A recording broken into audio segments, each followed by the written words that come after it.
Salut à tous et bienvenue dans cette nouvelle vidéo. Aujourd'hui on va autopsier les disques durs du dernier retour déchetterie. Donc si vous vous souvenez bien c'était les fameux disques durs percés, hein, qui a été percé directement avec le... Comment c'est déjà avec une perceuse, hein, tout simplement. Donc aujourd'hui j'ai préparé mon petit set de tournevis pour qu'on puisse dévisser un petit peu tout ça. Donc déjà on va résumer un petit peu ce qui en est devenu. En fait lors du dernier retour déchetterie, hop je vais décaler ça par là, on y verra un peu mieux. Lors du dernier retour déchetterie que j'avais fait, j'avais trouvé ça sous cellophane. Je me suis dit bon les disques durs ils pourront être utilisables. D'ailleurs le disque dur que je vous fais voir là, il n'était pas dans une tour PC mais dans le disque dur externe que vous avez. D'ailleurs, le disque dur externe, j'ai tapé le modèle qu'il y avait sur la puce, et tout simplement, c'était les Samsung en IDE qui faisaient à l'époque. Donc voilà, donc c'était une petite info que je devais vous signaler. C'était les Samsung en IDE 750. Je crois qu'il y a aussi des petites marques comme ça qui faisaient pareil. Donc bon, voilà un petit peu là-dessus. Donc là, comme vous voyez, ces disques durs, je les ai pas encore touchés parce que je voulais faire la vidéo dessus. Donc on va commencer déjà par les petits HDD. Celui-là on garde.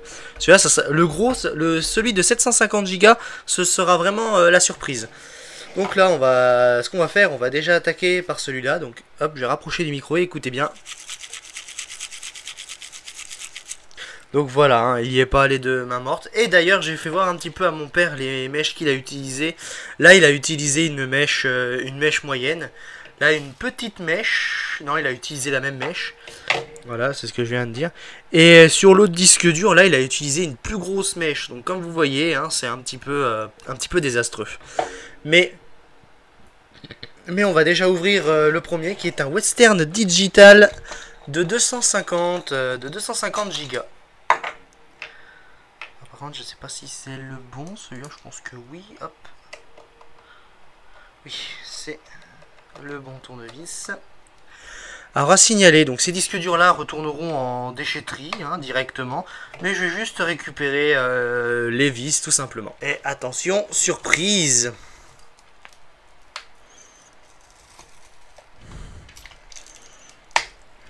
Là, faut que je fasse attention.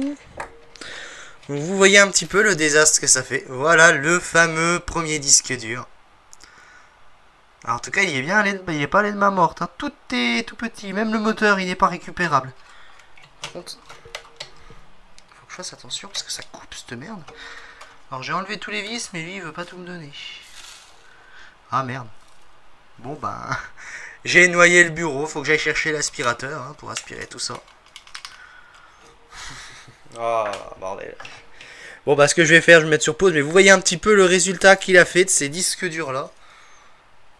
T'as même la tête de lecture, elle a été défoncée. Et on peut voir les trous qui sont passés à travers hein, aussi. Là, le trou. Après, on autopsiera la carte. Mais je pense que ça va être pareil. Hein, rien à récupérer dessus. Donc, ce que je vais faire, je vais laisser en pause et puis je reviendrai après. Donc, alors voilà, j'ai tout nettoyé un peu. Donc, j'ai gardé l'aspirateur à côté au cas où. Je vais enlever le disque dur de son socle. Parce que ça doit être appartenir au socle du MSI. Et si je viens à réinstaller pour le MSI, faudrait peut-être que tout aille bien quand même. Hop. Surtout qu'aux dernières nouvelles, hein, le MSI et le Asus fonctionnent parfaitement. Il faut juste que je voie le MSI. J'ai la plasturgie à changer de l'écran. Et l'autre c'est le... Je ne sais plus, je crois que c'est... Oui, c'est les charnières complètement. Alors je vais voir si je peux enlever les vis. Oui, je peux enlever les vis avec ça. D'ailleurs, petite chose à savoir, c'est que là, il a niqué directement les pattes du SATA. Hein. Hop.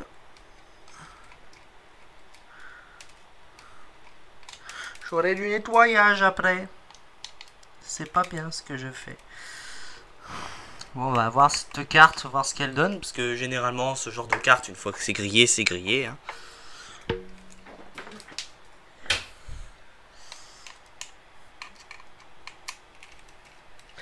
Combien ils mettent de kilos de vis, eux?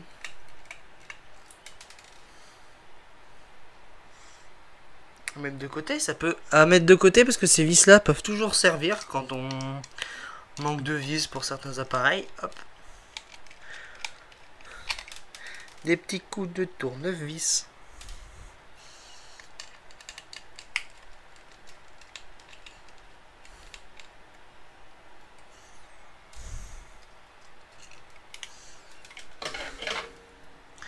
Donc voilà l'état actuel de la carte. Je vais enlever ce produit en mousse.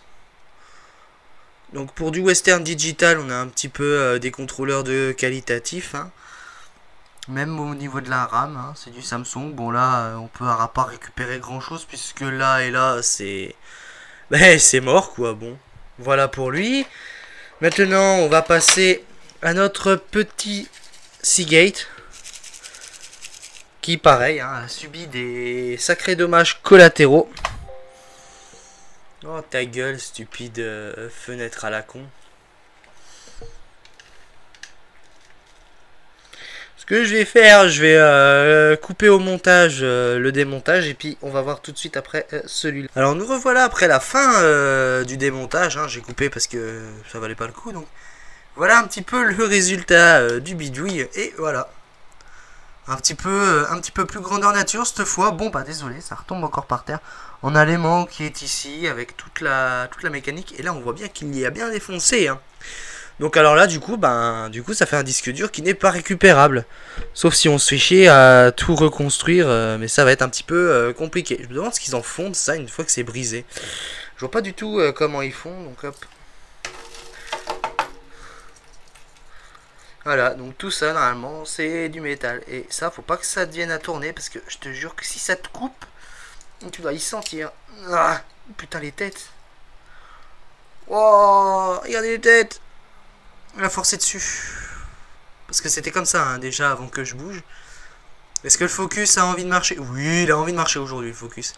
Donc comme vous voyez ici, regardez un petit peu l'état des têtes. C'est affreux de voir que on abîme des appareils comme ça. Surtout que ça, il a la même capacité que le Western Digital. Juste que c'est un Seagate.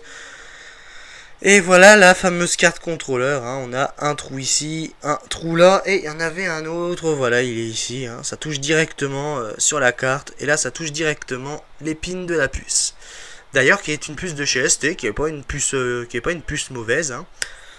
Avec en fait il y a deux contrôleurs en fait dedans. Bon ça c'est un ARM de toute façon qu'il y a dessus sur celui-là. Voilà pour ces petits disques durs. Ce qu'on va faire là, je vais enlever ce merdier sur mon bureau. Et ce que l'on va faire, on va passer au gros du panier. Voir un petit peu ce qu'il en advient de ce gros disque dur. Donc alors après avoir aspiré un petit peu pour faire un peu de la place, je vais prendre mon gros. Est-ce que c'est celui-là? Oui, donc hop. J'ai le bon Torx, voilà. Et ce qu'on va faire, on va déjà démonter par là. Ok. Ah, c'est pas le bon. C'est un peu plus gros en final. Donc celui-là. Ah ça y est, donc c'est bon, j'ai le bon. Et ça va être la merde à dévisser. Surtout que là il y a 6, 7... il y a 7 vis à enlever. Donc alors je vous dis pas la galère. Alors pour celui-là, vous savez à quoi il m'aurait servi celui-là? Bon, je le dis pendant que j'y suis. La petite tour que j'avais faite avec le PCDL pour extraire la musique en vinyle, il m'aurait servi en tant que deuxième disque dur pour les extraire. Parce que ça fait toujours quelque chose à faire. Ou il m'aurait servi aussi pour tout simplement faire un NAS où j'aurais mélangé IDE et SATA aussi. C'est faisable. Bon, quand j'ai vu les prix des disques durs, je verrai à l'avenir si j'en achèterai un. Hein. Mais je pense que ça se fera, mais pas tout de suite. Je verrai un peu plus tard. Hop, et voilà. Là, ça va être un peu plus rapide pour celui-là. Et on voit que les plateaux ont déjà un peu mieux résisté. Mais la tête, elle s'est enlevée. Et on voit par ici. Parce que je sais pas si vous voyez là, hein, mais on voit les pins qu'il a donné ici avec le gros... avec tout simplement la grosse perceuse. Et d'ailleurs, la caméra filme D'ailleurs, le focus filme l'arrière et pas ce qu'il voit ici. Bon, c'est pas bien grave, ça vous permet de voir un petit peu la caméra que j'utilise pour faire les vidéos. Hop, ça, je vais y retourner pour qu'on regarde un petit peu plus au niveau de la carte. Le problème, c'est que si je me mets à tout dévisser du machin, je vais pas en tirer grand chose. Il faudrait peut-être que je regarde un petit peu l'état des plateaux. Parce que là, il était sur 4 plateaux. Hop. On a bientôt enlevé les vis. Ne vous inquiétez pas. Mais en tout cas, c'est un petit peu dommage que le gars ait ruiné ce genre de disque dur. Après, l'excuse des données, voilà, ça pardonne pas. Parce que si des personnes récupèrent comme moi et puis ils allument juste pour tester et puis qu'après ils effacent tout, moi c'est ce que généralement je fais. Je regarde ce qu'il y avait comme OS sur le disque dur. Je regarde si... bon, en fait, je regarde rien d'autre, quoi. Hop, dès que je vois que c'est Windows 7, je regarde juste ce qu'il y a dedans, le processeur et tout. Et hop. Et une fois que c'est fait, ben voilà, quoi. Donc, on va voir un petit peu plus en détail la carte qui est ici, qui a été coupée en deux suite à la perforation. Donc, d'ailleurs, c'est une puce de chez Ager ou Ager, je sais pas.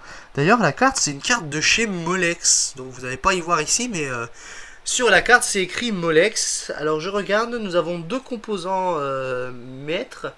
En dessous, il n'y a rien. Hein. Regardez, hop, il n'y a rien ici. Il n'y a même pas de mémoire vive sur celui-là. On a que deux microcontrôleurs. Hein. Un de chez Texas Instruments et un de chez Ager. Je sais pas comment ça se prononce, honnêtement. Ce que je vais faire, je vais essayer de dévisser là. Je crois qu'il faut peut-être que j'enlève tout ça au centre, je sais pas.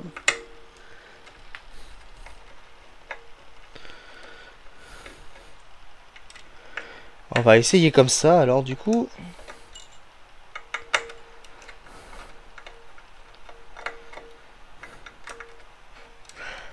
Ah, c'est un peu compliqué pour certaines vis. Hop. Pour ce disque dur, hein, je pense pas que je vais... Comment vous expliquer ça? Je pense pas que je vais...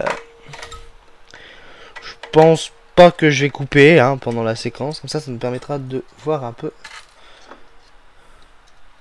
si on peut les enlever.